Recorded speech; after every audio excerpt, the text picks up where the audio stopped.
ನಮಸ್ಕಾರ, welcome to YoYo TV Kannada. ರಾಜ್ಯದಲ್ಲಿ ಇದೀಗ ಪ್ರತಿದಿನ ಡೆಂಗ್ಯೂ ಪ್ರಕರಣಗಳ ಸಂಖ್ಯೆ ಜಾಸ್ತಿ ಆಗ್ತಲೇ ಇದೆ.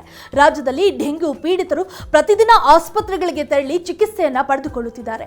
ಇದು ಸಾಕಷ್ಟು ಜನರಿಗೆ ಭಯ ಉಂಟು ಮಾಡಿದೆ. ಕರಾವಳಿ ಸೇರಿದಂತೆ ರಾಜ್ಯದಲ್ಲಿ ಮಳೆಯ ಪ್ರಮಾಣ ಜಾಸ್ತಿ ಆಗಿರುವುದರಿಂದಾಗಿ ಸೊಳ್ಳೆಗಳ ಕಾಟ ಕೂಡ ಜಾಸ್ತಿ ಆಗಿದೆ. ಇದರಿಂದ ವ್ಯಾಪಕವಾಗಿ ಡೆಂಗ್ಯೂ ಹರಡುತ್ತಿದೆ. ಇನ್ನು ಕಳೆದ ಒಂದು ವಾರದಿಂದ ಡೆಂಗ್ಯೂ ಪೀಡಿತರ ಸಂಖ್ಯೆ ಜಾಸ್ತಿ ಆಗಿದೆ. ಸಾವು ನೋವುಗಳು ಕೂಡ ಹೆಚ್ಚಾಗುತ್ತಲೇ ಬರುತ್ತಿದೆ. ಇವತ್ತು ಈ ವಿಡಿಯೋದಲ್ಲಿ ಡೆಂಗು ಜ್ವರ ಬಂದ್ರೆ ಚಿಕಿತ್ಸೆಯ ಜೊತೆಗೆ ಯಾವ ರೀತಿಯಾದಂತಹ ಹಣ್ಣುಗಳನ್ನ ನಾವು ತಿನ್ನಬೇಕು ಎಂಬುದನ್ನ ನಾವು ಈ ವಿಡಿಯೋದಲ್ಲಿ ಕಂಪ್ಲೀಟ್ ಆಗಿ ತಿಳಿಯೋಣ. ಬನ್ನಿ. ನಮ್ಮ ದೇಹದಲ್ಲಿ ರೋಗ ನಿರೋಧಕ ಶಕ್ತಿಯನ್ನ ಹೆಚ್ಚಿಸಲು ಯಾವ ಹಣ್ಣುಗಳನ್ನ ನಾವು ತಿನ್ನಬೇಕು? ನಿಮ್ಮ ಆಹಾರದಲ್ಲಿ ವಿಟಮಿನ್ ಸಿ ಸಮೃದ್ಧವಾಗಿರುವ ಸಿಟ್ರಸ್ ಹಣ್ಣುಗಳನ್ನ ಸೇರಿಸಿ. ವಿಟಮಿನ್ ಸಿ ಸಮೃದ್ಧವಾಗಿರುವ ಕಿವಿ ಹಣ್ಣನ್ನ ಕೂಡ ಸೇವಿಸಿ. ಡೆಂಗು ರೋಗಿಗಳು ಪ್ರತಿದಿನ ಪಪ್ಪಾಯಿಯನ್ನ ತಿನ್ನಬೇಕು. ಈ ಪಪ್ಪಾಯಿಯಲ್ಲಿ ಪಾಪೈನ್ ಕಿಣ್ವವಿದೆ. ಇದು ಪ್ಲೇಟ್ಲೆಟ್ಸ್ ಗಳನ್ನ ಅಧಿಕವಾಗಿಸುವಲ್ಲಿ ಸಹಾಯ ಮಾಡುತ್ತದೆ. ದಾಳಿಂಬೆ ಡೆಂಗು ರೋಗಿಗಳಿಗೆ ಬಹಳ ಪ್ರಯೋಜನಕಾರಿಯಾಗಿದೆ.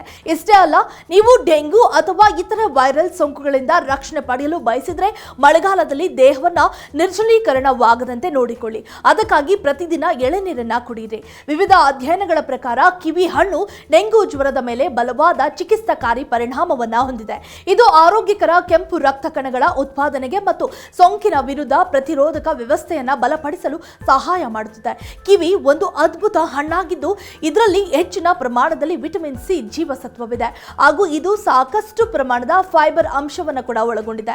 ಅಲ್ಲದೆ ನಮ್ಮ ದೇಹದ ಪ್ಲೇಟ್ಲೆಟ್ ಸಂಖ್ಯೆಯನ್ನ ಹೆಚ್ಚಿಸುವ ಅನೇಕ ಪೋಷಕಾಂಶಗಳು ಕಿವಿ ಹಣ್ಣಿನಲ್ಲಿ ಕಂಡುಬರುತ್ತದೆ. ಹೀಗಾಗಿ ಕಿವಿ ಹಣ್ಣು ಖರೀದಿಸಲು ಜನ ಮಾರುಕಟ್ಟೆಯಲ್ಲಿ ಮುಗಿಬಿದ್ದಿದ್ದಾರೆ. ಸದ್ಯ ಡೆಂಗು ಹಾವಳಿ ಜಾಸ್ತಿ ಇರುವುದರಿಂದಾಗಿ ನಿಮ್ಮ ಮನೆಯ ಸುತ್ತಮುತ್ತಲಿನ ಪರಿಸರವನ್ನ ಸ್ವಚ್ಛವಾಗಿ ಇಟ್ಟುಕೊಳ್ಳಿ. ಡೆಂಗುಯಿಂದ ದೂರವಾಗಿರಿ.